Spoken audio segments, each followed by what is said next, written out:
Welcome to Growthcast Insights for B2B leaders, where we uncover the strategies, stories, and solutions driving growth for B2B leaders. I'm your host, Alex, and in each episode, we'll be diving deep with founders, CEOs, and industry experts to explore how to scale, innovate, and lead in today's competitive landscape. So let's get started. Today, we have Cat from Imagen Insights. Nice to have you today, Cat. Hi, thanks so much for having me. Please tell the audience a bit about yourself, make an introduction, and we can go from there. Yeah, so I'm Cat Agostinho. I am the co-founder of a company called Imagen Insights, and we are a research platform. We enable our clients to crowdsource qualitative feedback, ideas, and insights from our communities, all within our Imagen Index within minutes. And we actually have a global community now of 38,000, and we're in 111 countries, so not quite the world, but almost there. And we have communities spanning across three generations, so Gen Z, millennials, and Gen X. I started my career, if you'd like me to go into this now, I started my career back in media agencies many, many years ago. And that was after deciding not to go to university. So I really wanted to travel, and I actually really wanted to work. And at that time, from quite a young age, I knew what I wanted to do. I wanted to be in the digital space, and it was something that really interested me. So I actually started working at a media agency, and the rest was history. And I spent many, many years building my career in Australia, actually, and then in London. And during that time, built my career running large teams, digital media planning, working with amazing brands. And kind of during that time, I also co-founded a female network called Dawn, which we ran successfully for 10 years. And we believe that that opened the gateways for a lot of the female networks that are now out there. We came together as a group of people that felt that there wasn't really a place or a space for women to come together to be inspired and access amazing speakers and networking and have that forum at that time. So it was a really prominent time for us, and we ran that successfully for 10 years. And then in 2014, I started my consultancy. So I decided that my media agency career was absolutely wonderful and it gave me all the tools I needed, but I really wanted to work on my own. And as I'd had experience kind of co-founding a network, I then thought, why not? Let's found my own business. So Yeah. I founded my consultancy, and I was working with agencies and brands, mainly startups. And then fast forward, so that consultancy is still running. But then in 2019, I co-founded Imagen Insights, and that's kind of where we are now. And then actually a bit later, so during COVID, I also qualified as a personal trainer and more recently as an indoor cycling instructor. And so I also have a third business, which is my fitness business. Yeah. And that's kind of brought me to where we are today. So it sounds like you're quite a busy person balancing on things all at once. A little bit, yeah. That's great. So maybe let's start from the start. So eventually you didn't go through the traditional educational path, right, where it's like go to university, get a job, etc. Yeah. How was that at the start? Because I'm assuming most people would be like, no, this is the way you should be taking it. Was it harder to find that initial job where you went into, or how did you approach it? Yeah, you're absolutely right. It was very much a traditional path, and also for my family, but Yeah. very much, when you're going into a media agency, you are expected to have a degree. Yeah. And as a result of that, I actually had to take less than was advertised for the role. So I was going in as an exec, and the lowest as you go in your starting career. And I had to take less money because I didn't have a degree, which is now absolutely unbelievable. But at the time, that was kind of a thing, and I didn't really have Yeah. the power to challenge that. So I thought, oh, okay. But it gave me my foot in the door. But what it also did is it made me very wary about talking openly about not going to university, because I felt that people, if I had to take a pay cut, then what else would people think? They would think, oh, you're not clever enough, which is bonkers, or you're not skilled enough, or you don't have this experience that you supposedly should have. And so that stuck with me for so long, for so many years. And it's only more recently, in kind of the last few years, that I've gone, hold on a minute. I've founded and co-founded all these businesses. Actually, it's probably not hindered me, it's probably helped me, because I was working, kind of earlier, and I was just, in that world of work and building my experience. But it's also taught me that, not having a degree can be extremely beneficial. And so when I'm hiring people and have been hiring people into teams that I've worked in, actually I very much welcome different educational experience. And I think it's really important to have that balance. Yeah, no, definitely. I can imagine. And for our listeners out there, in regards to if they're listening and it's not taking that traditional educational path, what advice would you have for them? If you know that there's something that you want to do, like I did, then just go for it. I would hope now that in this day and age, education levels are not a prerequisite unless you are going into a career that absolutely demands it, like Yeah. teaching, or well, even that to an extent, but anything in the public sector, Yeah, where being a doctor, something like that, which fully embrace, having to study to do those things. But I think it's also more on employers. Are employers looking at a wider pool of people? If you're looking at a diverse and inclusive workforce, that also spans to education level. yeah, no, definitely. I completely agree with that. Okay, so now fast forward in time, you started the consultancy. That was your first business Yeah. alone.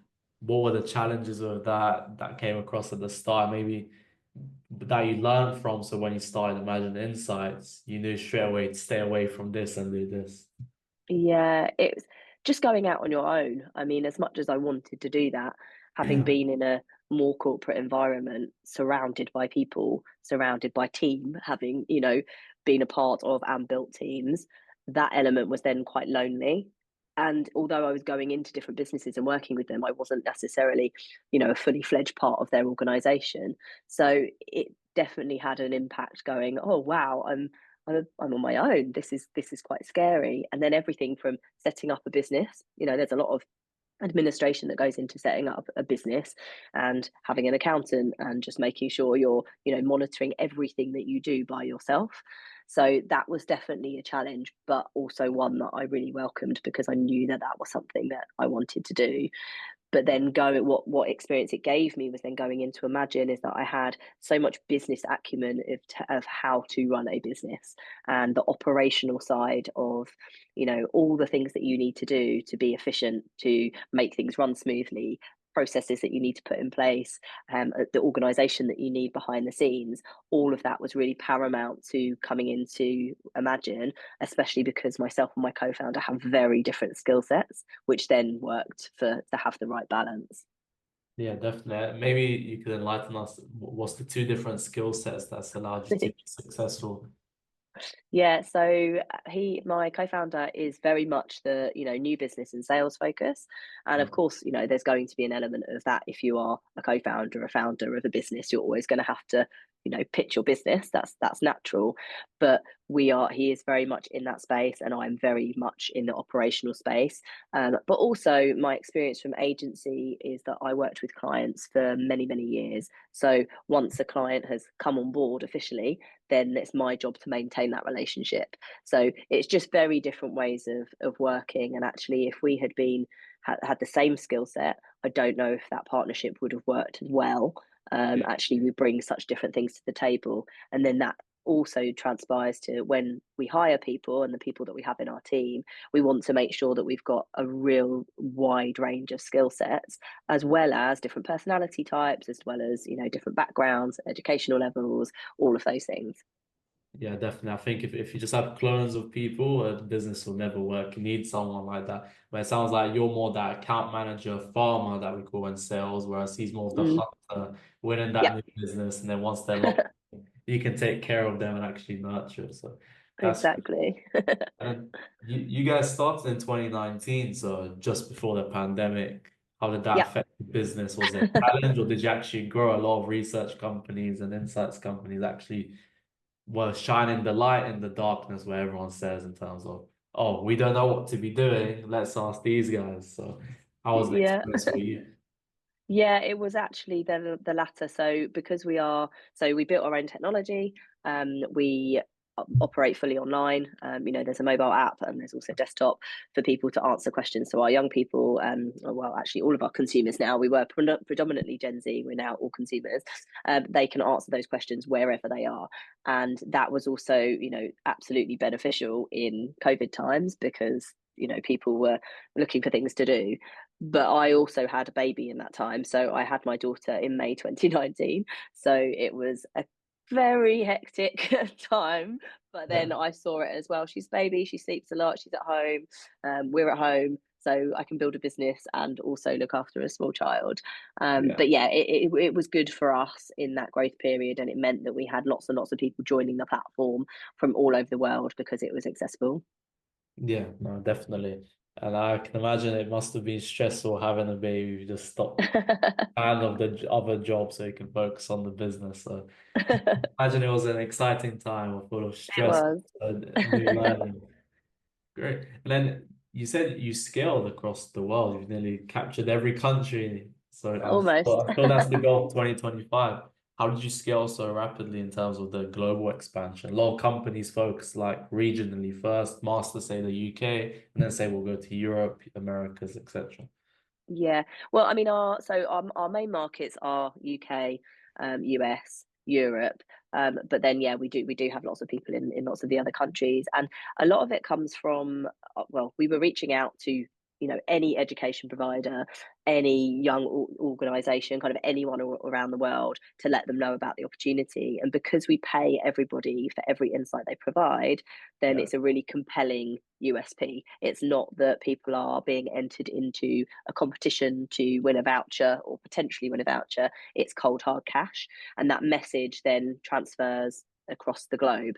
We also allow people to answer questions in their own language. So we have a translation element built into the platform. So that means that, if you're in whatever country you're in and your native tongue, you could still be based here, and and you speak a different language, you can answer in that language and our platform will automatically translate that. So again, it gives that accessibility to everybody. And then a huge portion of our business comes from referrals.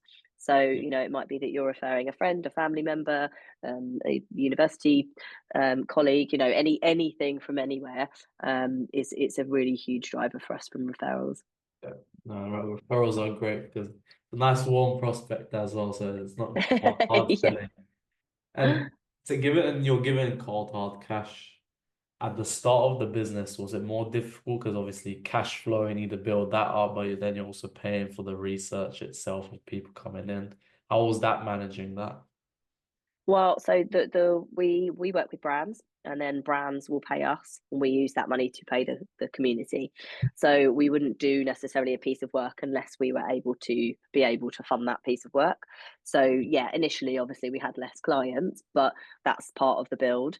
And then, as more and more clients come on, then the more people we can pay. And that messaging is super clear because it's, the more income we can get from a brand, the more people in the world that we can pay. And that started off as the number one reason of why we started the business. Is we wanted to give, at that time it was Gen Z focused, we wanted to give young people a way to have a platform, to have a voice, to shape their future.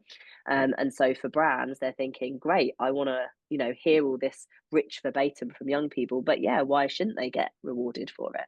Yeah, no, definitely. I think it's always a good thing to be rewarded for both sides, right? Both from the client, but also you're rewarding people for partaking, etc. So that's really good. Exactly. And in regards to 2025, what trends are you seeing? Are you seeing more demand for these kind of services? Is there a shift?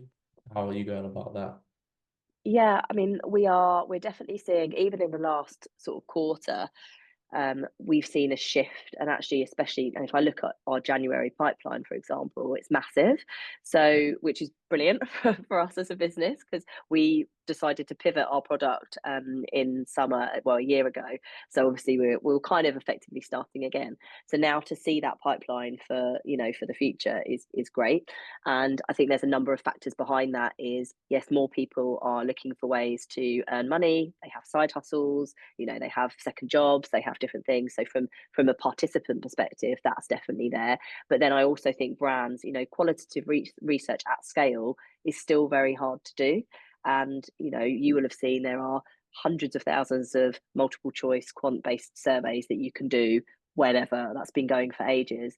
But to get qualitative insight at scale, rich verbatim from all of these consumers is incredibly valuable to brands.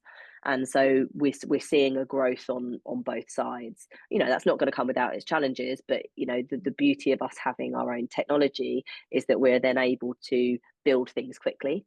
So, Yeah. when you think about for consumers, it's like, great, they've got this new platform. Actually, it works better for me because they're changing things all the time. And then if you think about it from a brand perspective, they're going, oh, I can ask for this change. They're going to make this change. Plus, I'm going to get all of this amazing data. So you've kind of got two areas there for potentially massive growth. Yeah, no, definitely. And would you say you having your own platforms your biggest USP, or how else are you standing out from the competition and going to these brands saying we'll actually get you that quality data? So the quality for sure, and the quality at scale. The fact that it's our own community. So we don't plug into aggregators. We're not a panel. We actually have two-way dialogue with all of the people within our platform. And then absolutely our technology. We have the reason that we have such great client retention is because if a client that comes to me and says, oh, I was wondering if you could build this feature, or I'd really like to see this, and then, in a matter of weeks, depending on where it is on our roadmap, we can build that and we can facilitate that and we can bring that to them quickly. And that's very hard to do if you have a third party piece of technology. But because it sits with us, we can manage that in the best way. Yeah, definitely. And around that retention piece, of course, a lot of the insights platforms, etc., it's more of a one-off. A client comes in, they say, I just need this. What are you guys doing so you can actually increase that lifetime value of a client, essentially? So exactly that in terms of the tech. I mean, that's been a massive game. The feedback that we get is, wow, you can turn that around so quickly, and it keeps developing. And then, having the ability to have different people answering the questions. It's not if you've got 38,000 people Yeah. in all of these different countries, and now that we've got these different consumers, before we were Gen Z, now that we've got millennials and Gen X, it gives them such a wide scope of people. So you might have one project that is totally Gen Z focused, but actually then you might want to test, you might have a bit of creative that you want to test against Gen Z and millennials and kind of see what the difference is. We now have an element in our platform, we've had this for a little while, where you can upload images and videos so that then you can truly A/B test. So you've sort of got a platform that is doing multiple things in one. And the fact that it's a self-serve platform, but yet you still get managed elements in Yeah. terms of the relationship, again, is something that keeps clients coming back. Yeah, so it's more of a it's a done with you approach as opposed to here's the keys, deal with it on Yeah, your own. Now once you've bought. totally. Yeah, Yeah, no, totally. that's definitely a great approach to take. And for 2025, sounds like you have a massive pipeline for January already. How are you guys approaching growth? Are there massive growth plans for 2025? What are some of the methods you're taking to get those new clients? I know your business partner does a lot of the new business development work. Yeah. He shares too. Yeah, I mean, LinkedIn is huge for us, and the consistency that he and also the team apply to our LinkedIn strategy is massive, and that generates a lot of leads, a lot of relationships, and ultimately business. So that will continue. Us between us, getting out and speaking as much as we can. So we've had amazing business that has come from events that we've attended all over the world. So Yeah. making sure that we have a presence there, that we're delivering, if it's a really good keynote or a panel or a podcast, that we're delivering value and that people are hearing that. So those two things are absolutely massive. And then just making sure that we are always checking the quality of our community. Yes, we have AI built into our tool, but we have human beings that are making sure that, every response is the best possible response that it can be from each person. Yeah. So there's that element as well, that it's still a very unique proposition that we have, and that's what we're going to keep pushing. Yeah, definitely. And what were some of the challenges with that? Because there's always growing pains. If you have too many clients come in, you're gonna have to expand the team a lot quicker, etc. So how are you going to be managing those challenges of growth as well? So again, the technology, I mean, I speak about it a lot, but Yeah. it really is. We have to, invest in time in the technology to make it as best that we can. And we've always had an ultimate strategy of having a very lean team. We want to make sure that we have enough people for quality and to service and to manage the community. But ultimately, the technology should be doing the majority of the work so that then we can focus on those other things. So I think that there's really the challenge is just maintaining that and making sure, hiring, making sure that we do have the best team possible, which we do. Hopefully, if we may hire a couple more people, but really the focus is internal on the product and making sure that that's really driving. Yeah, of course. It sounds like the technology is the main USP of the entire business, right? Yeah, As you're getting that right and continuously update and improve it, the customers and the delivery is going to be better as opposed to being reliant on so many individuals selling the business, maintaining it, etc. yeah, That's a exactly. really interesting approach you've taken because I speak with a few market insights businesses and they have a massive sales team, a massive account management team, and it's heavily relying on that as Yeah, opposed to the actual platform. So that's really interesting. And yeah, I know before the podcast, we discussed briefly how much you want to maintain a positive work culture, right? So that's really yeah. important to you. Tell me a bit more about that and how you're seeing that result more to business growth and more demand for your services. Yeah, culture. I mean, when we started the business, it was very much culture first and investing in people because I'm a massive believer that unless you invest time in people, you don't have a good product. So while I'm talking about the technology the whole time, that technology has been built as a result of people. And those people are amazing, whether it's past or present people, they have absolutely been fundamental in the growth of our business. And, having that time with people, making sure that people do really have flexibility. As I said, I've got a young daughter. I don't want to miss anything that is of real importance, whether it's a, end of year show or, an appointment. Those things are always going to come first. And we want to make sure that the team also have that ability. Things like we work from 10 a.m. till 4 p.m. as our core hours. That's a real driver for people because it means they have a chance to do other things before or out of work. And we believe that if people have that, they're going to come in, and for the hours that they're in, they're going to be really focused on what they're doing and helping that growth. So those little things, we have flexible bank holidays, so you can replace those with any cultural holidays that might be important to you. If you want to have time off for Eid, then and you want to swap that for another standard bank holiday, then that's absolutely doable. So it's things like that that just take into account different people's backgrounds and experiences and things that are important to them. Definitely. I've actually never heard of taking like a standard bank holiday and replacing it with another. That's where did that idea come from?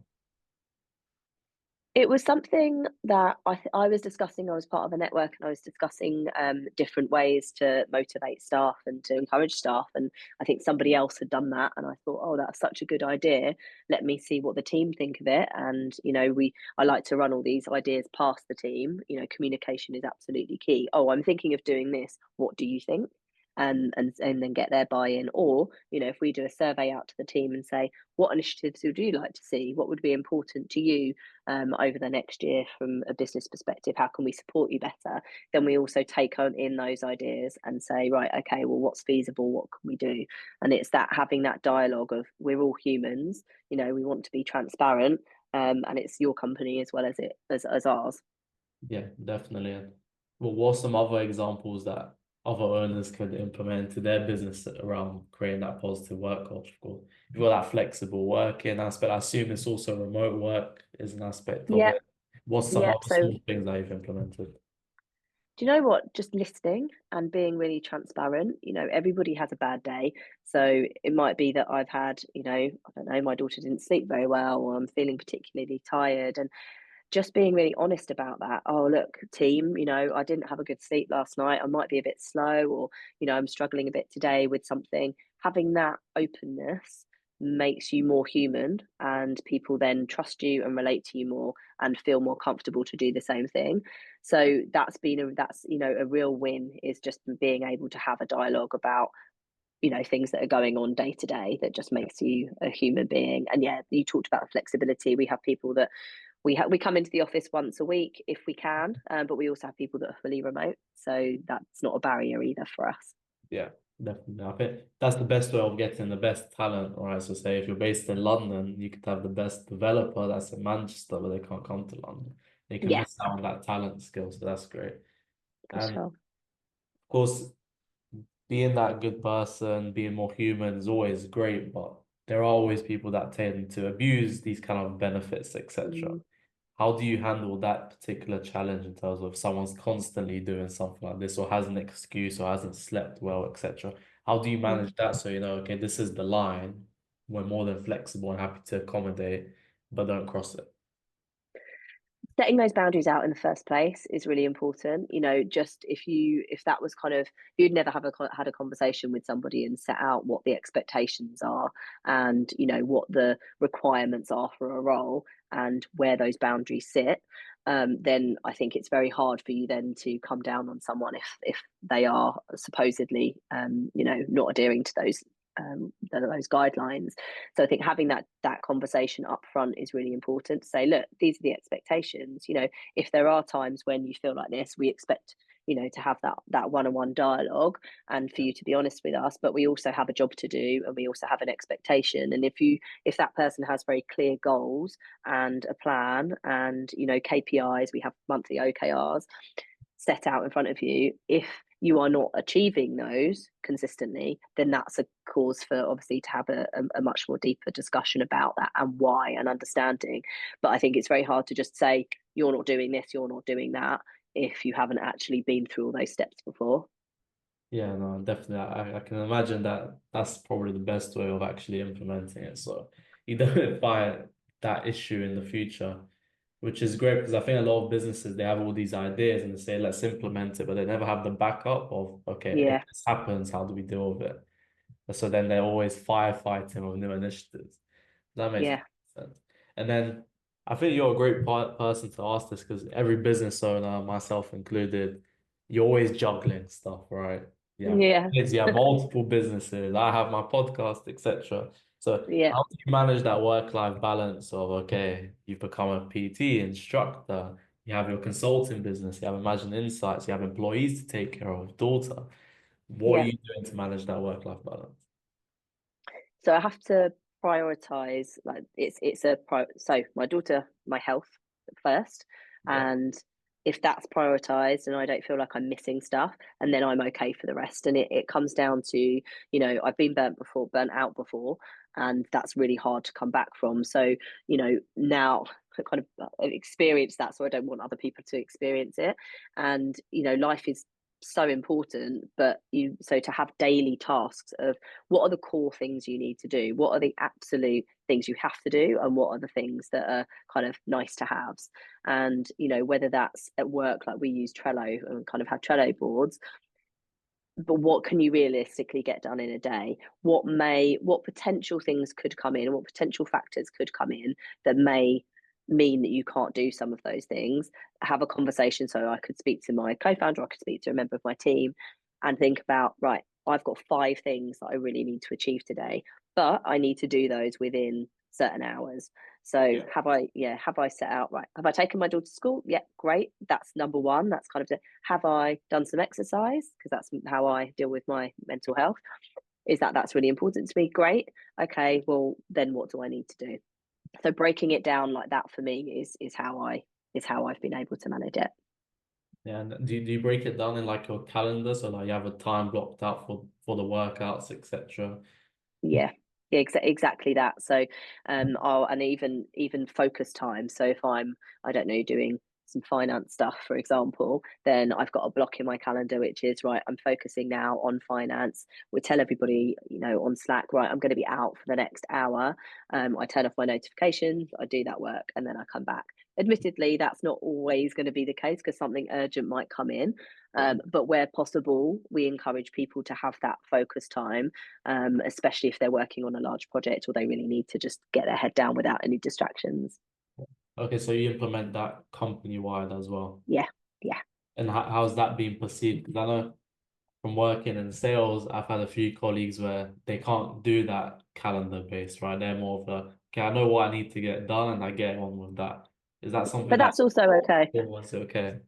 Yeah, that's also okay. It's if this works for you. So that's something that works for me to have a block, but that might not work for somebody else. So again, having that conversation up front to get to know your team and to Yeah. say, what style do you work in? You might be a more visual learner. You might be somebody that needs to write down physical notes. You might be someone that needs to listen a few times to kind of understand a task. So if you know all of that up front, then you can also ask that person, right, I know you've got a big deadline or a big project. What is it that you need to be able to do that and to make that and to hit that deadline? Right, what can I do to help you? How can I support you with that? And if that's blocking time, great. And that's one area. If it's going off and being in a different space, do that. If that's something else, then that's fine as well. Yeah, no, definitely. That makes complete sense. Perfect. Well, for our audience, what's your final one key message where they should take away from this conversation? So if you are thinking about starting a business or changing careers or kind of doing something completely different, I would say just keep pushing, but also maintain your mental health. So it's super hard running a business. It's a massive roller coaster. But if you look after your health, if you have therapy, I'm like a big advocate of having therapy. And if you believe in what you're doing, then just keep pushing. Amazing. That's great advice. And where can our audience find you if they want to hear more or get in contact with you? So we are Imagine Insights. So you can get us on Instagram, on LinkedIn, our website directly. I'm Cat Agostinho. You can find me on LinkedIn and also on Instagram. Amazing. Well, thanks so much for being on Thank today's you. episode. Kat, hopefully we can have you on for episode 2. And Thank then you. thank you everyone for listening to Growthcast and see you next time. Take care. Bye.